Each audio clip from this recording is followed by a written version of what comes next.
Chinese loan app തട്ടിപ്പ് കേസിൽ ED അന്വേഷണം വിദേശത്തേക്കും പ്രതികൾ സിംഗപ്പൂരിൽ ക്രിപ്റ്റോ നിക്ഷേപം നടത്തിയെന്നും ഷെൽ കമ്പനികൾ രൂപീകരിച്ചെന്നും കണ്ടെത്തിയിട്ടുണ്ട്.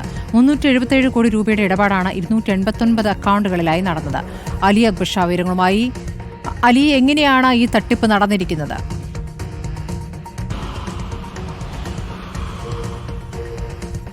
സ്മൃതി, സൈബർ ഇടത്തിൽ സമീപകാലത്ത് നടന്ന ഏറ്റവും വലിയ തട്ടിപ്പ് എന്ന രീതിയിലാണ് നിലവിൽ ഈ ചൈനീസ് ആപ്പ് തട്ടിപ്പുമായി ബന്ധപ്പെട്ട് എൻഫോഴ്സ്മെന്റ് ഡയറക്ടറേറ്റിന്റെ നടപടികൾ പുരോഗമിച്ചുകൊണ്ടിരിക്കുന്നത്. 2 മലയാളികൾ കൂടി ഈ സംഭവവുമായി ബന്ധപ്പെട്ട് ഇഡിയുടെ പിടിയിലായതോടുകൂടി കേരളത്തിൽ ഇതിന്റെ വ്യാപ്തി വർദ്ധിക്കുകയാണ്.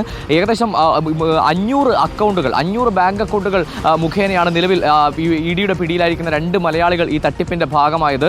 ഇതിൽ കോഴിക്കോട് സ്വദേശിയായ സയ്യിദ് മുഹമ്മദും ഫോർട്ട് കൊച്ചി സ്വദേശിയായ വർഗീസും, ഈ 2 പേരാണ് ഇപ്പോൾ പിടിയിലായിരിക്കുന്നത്. ഈ 2 പേരിൽ നിന്നും കൂടുതൽ വിവരങ്ങൾ എൻഫോഴ്സ്മെന്റ് ഡയറക്ടറേറ്റിന് ഈ തട്ടിപ്പുമായി ബന്ധപ്പെട്ട് ലഭിച്ചിട്ടുണ്ട്.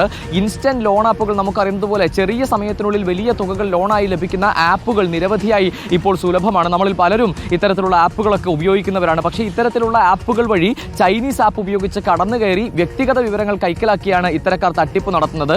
വലിയ രീതിയിൽ വ്യക്തിഗതമായ വിവരങ്ങൾ കൈക്കലാക്കുകയും ഇത് മോർഫിങ്ങോട് ഉൾപ്പെടെയുള്ള നടപടികൾക്ക് വിധേയമാക്കി വലിയ രീതിയിലുള്ള പണം ഭീഷണിപ്പെടുത്തി തട്ടിയെടുക്കുകയുമാണ് ഇതുമായി ബന്ധപ്പെട്ട് നടന്നിട്ടുള്ളത്. ക്രിപ്റ്റോ കറൻസിയുമായി ബന്ധപ്പെട്ട തട്ടിപ്പും ഈ വിഷയത്തിൽ നടന്നിട്ടുണ്ട്. ഏകദേശം 3000 കോടിയോളം രൂപയുടെ തട്ടിപ്പ് ക്രിപ്റ്റോയിൽ ഈ വിഷയവുമായി ബന്ധപ്പെട്ട് നടന്നിട്ടുണ്ട് എന്നാണ് ഇപ്പോൾ നിലവിൽ പ്രാഥമികമായി മാത്രം ലഭിക്കുന്ന വിവരം. ആ നിലയിൽ ഈ സമീപകാലത്തുണ്ടായിട്ടുള്ള ഏറ്റവും വലിയ തട്ടിപ്പായി തന്നെയാണ് ഇപ്പോൾ നിലവിൽ ലഭിക്കുന്ന വിവരങ്ങളിൽ നിന്നും മനസ്സിലാക്കാൻ കഴിയുന്നത്.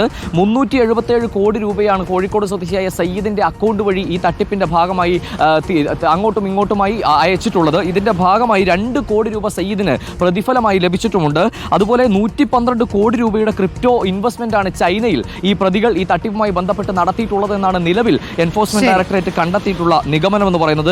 മിന്നൽ വേഗത്തിലുള്ള വായ്പാ വാഗ്ദാനം നൽകിക്കൊണ്ട് പ്രവർത്തിക്കുന്ന ആപ്പുകൾ കേന്ദ്രീകരിച്ചിട്ടാണ് പ്രതികൾ കഴിഞ്ഞ 3 വർഷത്തിനിടയിൽ ഇത്രയും വലിയ കോടികളുടെ തട്ടിപ്പ് നടത്തിയിരിക്കുന്നത്. കേരളത്തിൽ ഇതിന്റെ വ്യാപ്തി എത്രത്തോളം ഉണ്ടായിട്ടുണ്ടോ എന്ന കാര്യത്തിൽ എൻഫോഴ്സ്മെന്റ് ഡയറക്ടറേറ്റിന്റെ നിലവിലെ ചോദ്യം ചെയ്യലിലും ഈ ഉൾപ്പെടെ ഒരു വ്യക്തത വരേണ്ടതുണ്ട്. എന്തായാലും ഞെട്ടിക്കുന്ന വിവരങ്ങളാണ് നിലവിൽ പുറത്തു വന്നുകൊണ്ടിരിക്കുന്നത്. നേരത്തെ